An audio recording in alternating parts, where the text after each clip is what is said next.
1995. Hunting is the national sport, and people are the prey. It certainly was not a good career move for me. If I hadn't already sort of been buried with the arts cultural hierarchy in Australia on the basis of my early work, certainly that one put just about as many nails in the coffin as possible. Who will survive the Blood and Thunder Shocker of the Year? I was actually a good soldier on that film. Sometimes you have to be a good soldier and play with the cards that you're dealt.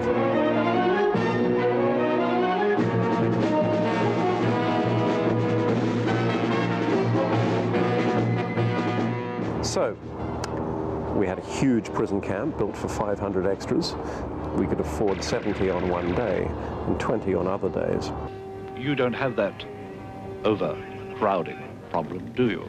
We couldn't afford any stunts. People were meant to leap out of exploding guard towers. Huge 1984 scene to sort of set up the repressive society that requires these re-education and behavior modification camps to discipline dissident youth. Disobedience is treason. Treason is a crime. Crime will be punished. It was a difficult situation. Now, I could have stood on my creative dignity and walked away, but a lot of people might have been out of a job. The whole thing might have collapsed in a heap. So I thought, okay, I'll do what I can and make a spectacular, fast-moving action thriller with no money to pay stuntmen to fall over. And the first 15 pages torn out because they were too expensive. A helicopter chase torn out, because, 4 pages of it, because that was too expensive. It was a mess. Anyway, my schedule was cut to 30 days. I got it done in 28 in order to try and do something about the missing 1984 element, which I thought was rather important. We're on our way to a raid camp, aren't we? Yeah. They're going to make obedient little citizens out of us. Who are? What do you mean? Society. So I, did what I could, and I think some of it is pretty poor.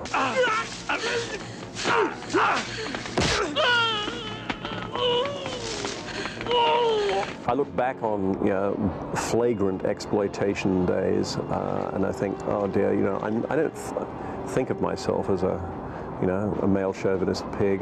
Maybe we better take off our hot clothes. But there had to be nudity in the film. In fact, I got male and female nudity in the film. I'm an equal opportunity offender. Poor Libby. Naturally, she wasn't going to do any nude scenes, so we got the best person we could find in Cannes, somewhat generously endowed. But I think Gus Mercurio had a good time. I mean, he enjoyed that scene. Come to me, my little flower. Yes. Yes.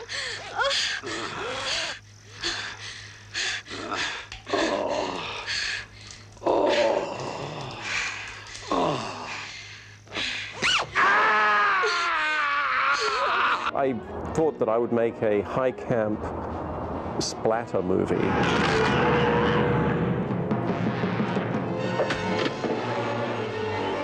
With a lot of dark humor.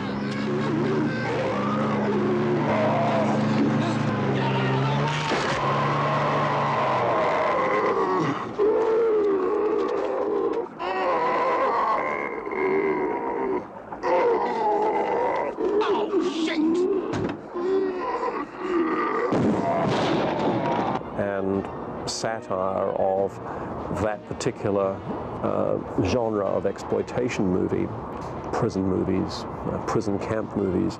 Yes, you'll get on here very well, I'm sure. I'm going to make you feel like you've never felt before. But it was actually quite a successful film. Yes, I think your little turkey shoot will be well appreciated in the right quarters. It was the highest grossing film in that month at the Warner West End too. When it opened, in a blizzard. There was a real cold snap in the UK at that stage, but they had a clever distribution company, Enterprise Pictures, John Hogarth. He created a poster which had Linda Stoner lying on the ground full of arrows, Roger Ward with his foot on the body and an M16 in his hand, standing there as a proud hunter, bald dome gleaming in the light, and turkey shoot, no film for chickens. Rated X, of course, after cut. Substantial cuts were made in it. Some people just, they didn't quite get the joke. The little one, Alf. Please don't! Ugly little morsel, isn't it?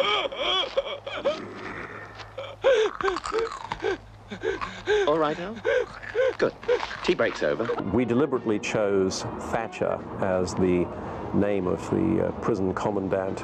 I am Charles Thatcher, your campmaster. That name seemed to conjure up supply-side economic theory and general repression of youth. We are all part of a great society, one which is the product of many generations of thought. While it is true that in the past mistakes have been made, we now know that this society depends upon the wholehearted cooperation of every one of its members. There is no room for shirkers, malcontents, or deviants. And we are here to help you regain your rightful places in that great society. Freedom is obedience. Obedience is work. Work is life. I think this may have affected the attitude of the British public going to see it. They wanted to see a prison camp run by somebody called Thatcher. It went out in England with also a clever way of getting publicity was to send turkey's feet in a little box with an invitation to the press preview to all the London film critics. Unfortunately, there was a bit of a mail strike on at that time, and the turkey's feet was something like 4 or 5 days delayed in the mail, and there were some cinema critics that were not particularly impressed by an extremely high turkey's foot being unraveled on their desk, and they immediately rushed into print and fulminated about this outrage and this disgraceful film, which they then went and saw and nominated all the disgraceful events that occurred in it, which made the paying public think, ooh, I want to see that. And so it was quite successful in England. Thank Christ, something's gone right. There is sometimes a confusion in people's minds between content and form. And now, I'm not always responsible for content. I sometimes make films that I develop myself. I'm responsible for their content. Other films I take on as a jobbing film director. But when you examine the work of someone who is a jobbing film director, you can fault him for poor storytelling, for lack of production value, for poor performances. And indeed, all of that occurred in Turkey Shoot. But the thing that outraged most people, I think, was the subject matter. The hunters and the hunted. The quick and the dead. Which really, in its way, was intended as a joke.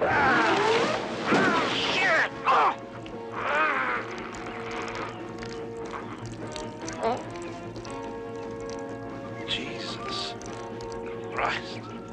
Fucking bastards. I had people come up to me afterwards and say, how could you make this film?